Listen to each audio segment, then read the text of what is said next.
Amigos Blink, freezing time in a blink. नमस्कार, मैं सिमरन भारद्वाज आप सभी का हार्दिक स्वागत करती हूँ प्लान योर वोट विद सिमरन भारद्वाज के पहले एपिसोड में। जी हाँ, जैसा वादा किया था उसी प्रकार से हम आपके बीच में यहाँ पर हाजिर हैं।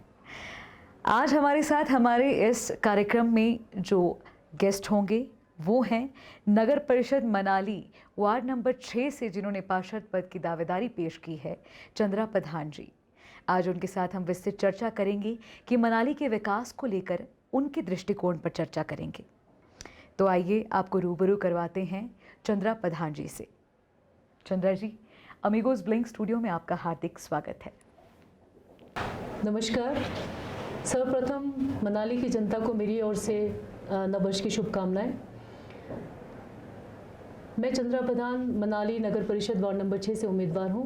मेरा चुनाव चिन्ह है ताला और चाबी।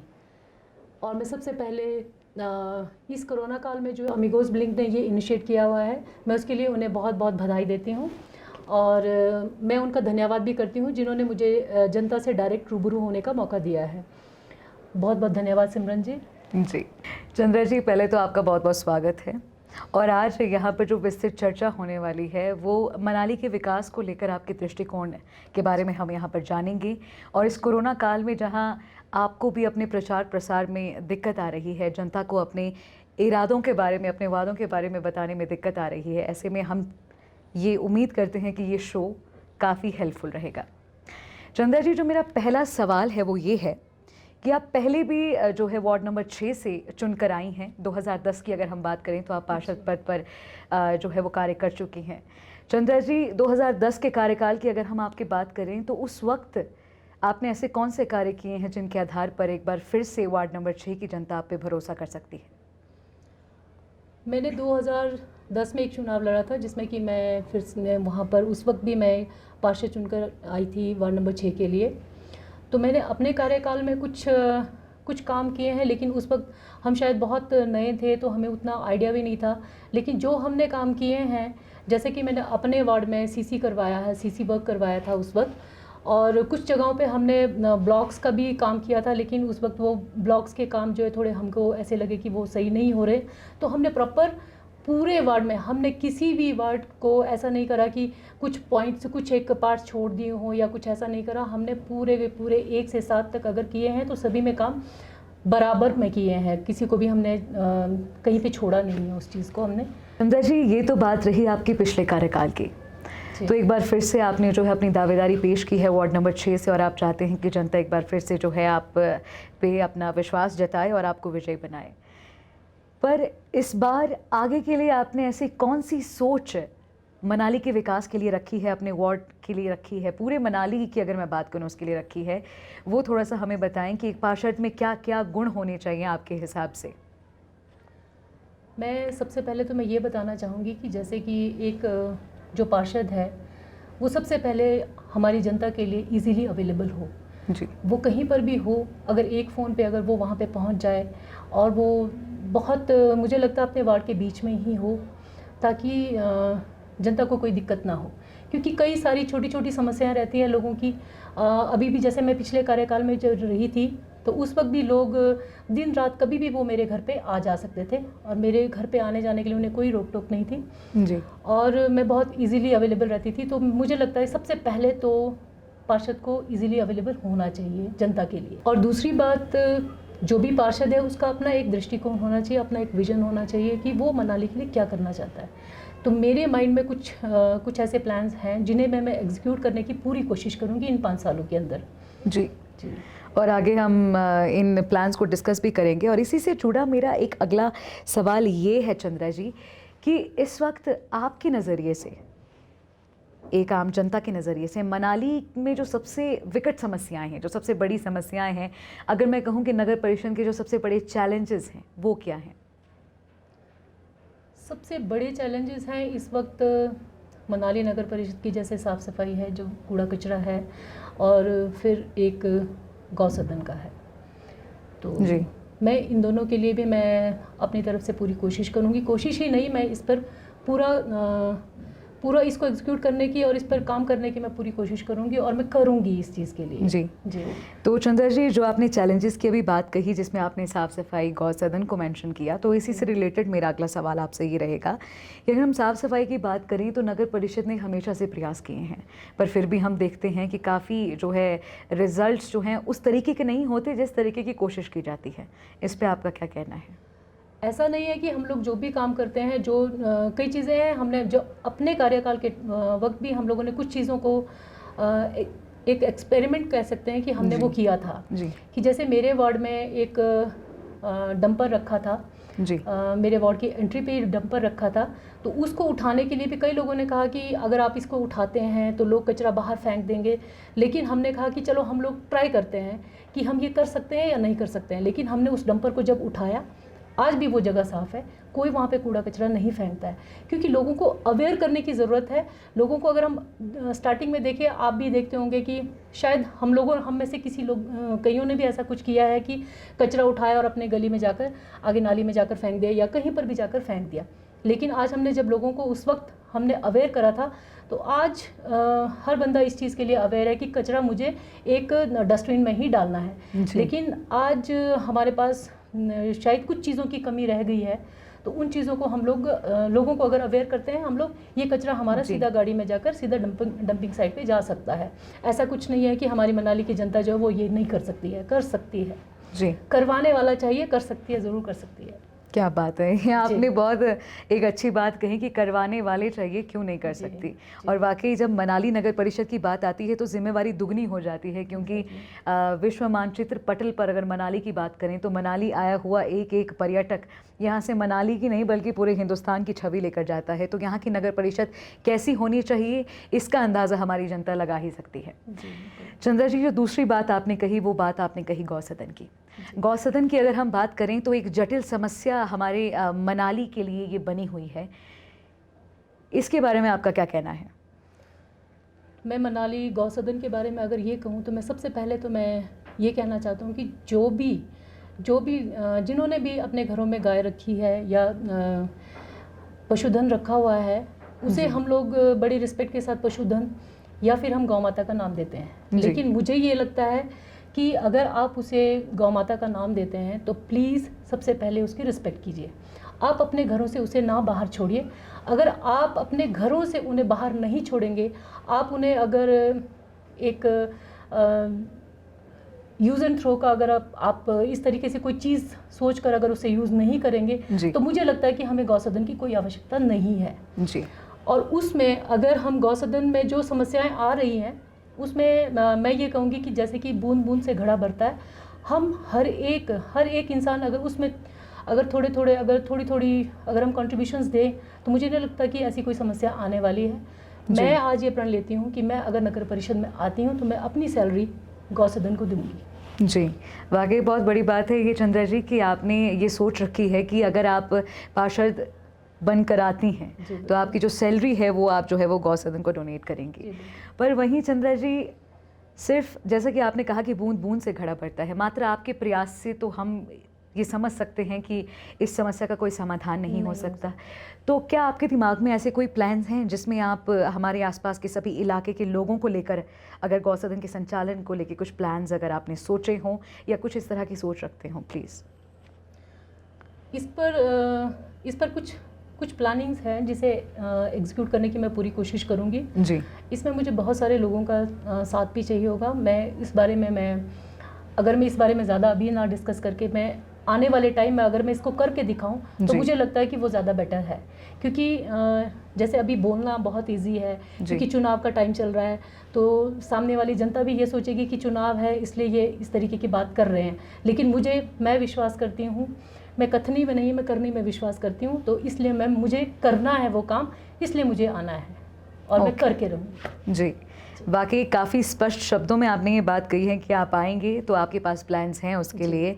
और मुझे लगता है कि अगर गौ सदन को लेकर आपने ये दृढ़ संकल्प रखा है तो शायद जनता आप पे जो है इस बार भरोसा करे और आपको पार्षद पद पर लेकर आए।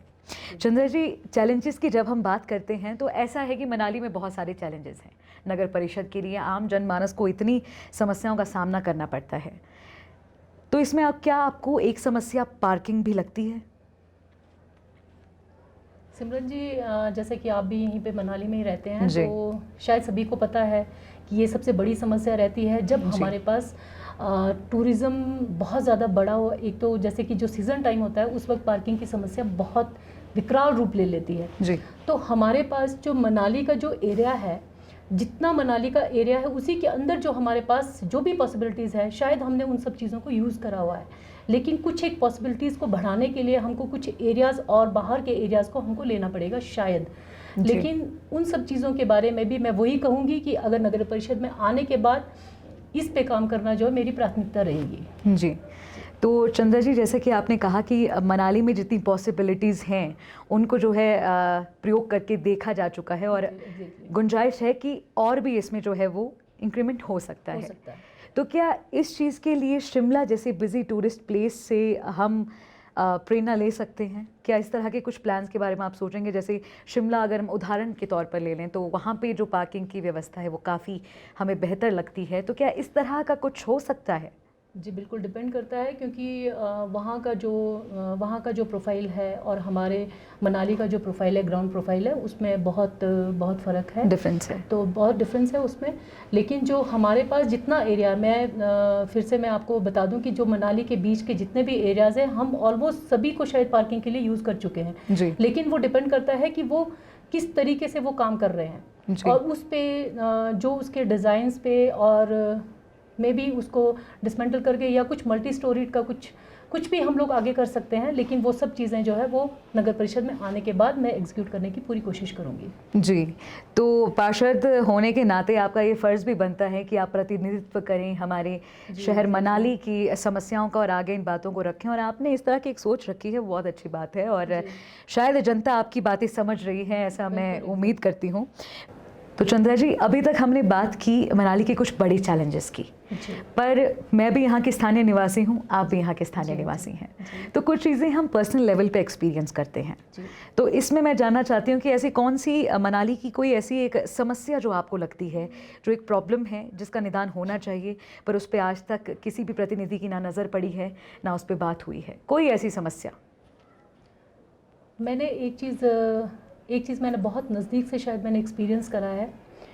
हमारी मनाली में कनेक्टिविटी तो सभी जगह पे है, सारी कनेक्टिविटी है, लेकिन कुछ एरियाज़ में ऐसी छोटी छोटी गलियां हैं जहाँ पे जैसे हमारे रेजिडेंट जो रहते हैं, अभी कुछ साल पहले की बात है कि हमारी गली में किसी की बिल्डिंग में आग लग गई।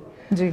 आग लगने के बाद फायर ब्रिगेड वहाँ तक नहीं पहुँच पाया और उसमें जो उनकी पाइपलाइंस थी, जो भी उनके पास फैसिलिटी थी, जो पाइप्स उन्होंने बिछाई, लेकिन वो पहुंचते पहुंचते तक मुझे लगता है कि वो 80% घर वो जल चुका था। तो मुझे ये लगता है कि क्यों ना अगर हम लोग सीवरेज लाइन लगा सकते हैं, हम पानी की लाइनें बिछा सकते हैं, तो एक हाइड्रेंट के लिए लाइनें क्यों नहीं बिछा सकते? जी। तो ये पॉसिबिलिटी मुझे लगता है कि ये होनी चाहिए, क्योंकि जो छोटी छोटी गलियां हैं वहाँ पर बीच बीच में कई जगह पे हाइड्रेंट होने बहुत ज़रूरी है। अगर कभी ऐसी कोई दुर्घटना हो जाती है तो हम लोग इजीली वहाँ से जैसे मेन अगर उनके फायर स्टेशन से या कहीं से भी वो ऑन या ऑफ़ करने के लिए एक वो रहता है, तो वहाँ से उन्होंने ऑन किया और वहाँ से वो पाइप लगाकर इजीली उस आग को बुझा सकते हैं। मुझे लगता है वो 80% की जगह में भी हम लोग 10 to 20% में ही हम उसको बुझा सकते हैं या कुछ भी ऐसा कुछ कर सकते हैं। वाकई आपने बहुत ही एक जो है अच्छी बात यहाँ पर की है और मनाली की जनता शायद इससे जो है वो ताल्लुक़ रखती है, क्योंकि इस तरह की समस्या के बारे में आज तक किसी ने बात नहीं की। चंद्रा जी, अभी तक हमने जो यहाँ पे डिस्कस किया, कुछ चीज़ों के बारे में, आपके प्लान्स के बारे में जानने में हमने डिस्कस किया, पर जैसा कि आपने कहा कि आप कथनी में नहीं करनी में विश्वास रखती हैं, मैं उम्मीद करूँगी कि वार्ड नंबर 6 की जनता जो है आपके ये जो आश्वासन है, जो वादे हैं, आपके इन इरादों को पक्का समझें और आपको जो है विजय घोषित करें। चंद्रा जी, ये कोरोना काल है, कोरोना काल में चुनाव करवाना प्रशासन और सरकार के लिए दुगनी चुनौती है। हमने एसडीएम महोदय का भी इंटरव्यू लिया, उन्होंने अपनी तरफ से तैयारियां पूरी रखी हैं, पर एक उम्मीदवार होने के नाते आपकी भी जिम्मेवारी बनती है कि आप लोगों को जागरूक करें। आप लोगों को क्या संदेश देना चाहती हैं? मैं लोगों को ये संदेश देना चाहती हूँ कि ये जो एक वोट देने का अधिकार है जी, उसे आप एक सही प्रतिनिधि को चुन सकते हैं और ये अधिकार है आपका, आप इसे यूज़ करिए और ज़रूर वोट करने जाइए। और दूसरी बात, जैसे कि ये कोरोना काल में सभी लोग डर रहे हैं कि हम वोटिंग करने कैसे जाएं, या फिर वहाँ पे क्या इंतज़ामात होंगे, या कई बुज़ुर्ग हैं, कई ऐसे भी हैं जो कि थोड़े बीमार चल रहे हैं जी। तो उन लोगों के लिए भी दिक्कत आएंगी। लेकिन मैंने भी, प्रशासन ने भी अपना पूरा इंतज़ाम रखा है, लेकिन मैंने भी कुछ सोच रखा है इसके बारे में। जी। मैं ये चाहती हूँ कि मैं अपने वार्ड में जो मेरा पोलिंग बूथ होगा, मैंने उसमें एक ये रखा है कि मैं जो भी आएंगे, जो भी बुज़ुर्ग आएंगे वोटिंग के लिए, मैंने उनके लिए एक यूज़ एंड थ्रो वाला ग्लव्स, डॉक्टर ग्लव्स जो हम लोग यूज़ करते हैं, मैंने उसका एक वो रखा है, और उसके बाद सैनिटाइज़र रखा है।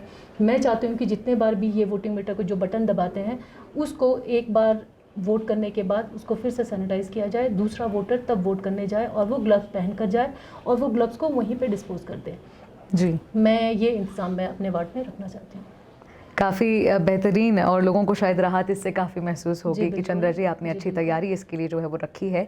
और एक उम्मीदवार होने के नाते आपकी जिम्मेवारी भी बनती है कि आपने एक जनता के प्रतिनिधित्व के लिए जहां आपने अपनी दावेदारी पेश की है वहां उनके प्रति आपकी जिम्मेवारी भी बनती है, और आपके इंतजामात वाकई सराहनीय हैं।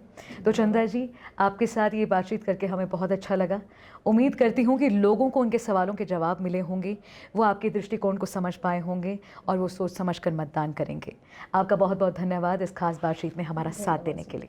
धन्यवाद। तो ये थे हमारे साथ आज नगर परिषद मनाली चुनावों में जिन्होंने पार्षद पद की दावेदारी पेश की है, वार्ड नंबर 6 से चंद्रा प्रधान जी। आज हमने इनके विचारों को बारीकी से सुना, किस तरह से ये मनाली के विकास को लेकर सोच रखती हैं।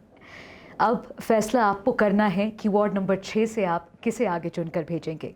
अपना मतदान सोच समझ कर कीजिएगा। एक ऐसे प्रतिनिधि को आगे लेकर आइएगा जो वाकई मनाली के विकास में चार चांद लगा दे। बहुत जल्द आपके बीच दोबारा आएंगे ऐसे ही एक और उम्मीदवार के साथ। तब तक आप देखते रहिए अमीगोस ब्लिंक, और इस इंटरव्यू को ज़रूर शेयर कीजिएगा ताकि बहुत से लोगों तक आज जो हमारे उम्मीदवार आए थे उनकी सोच, उनके इरादे, उनके वादे पहुंच सके। जय हिंद, जय भारत।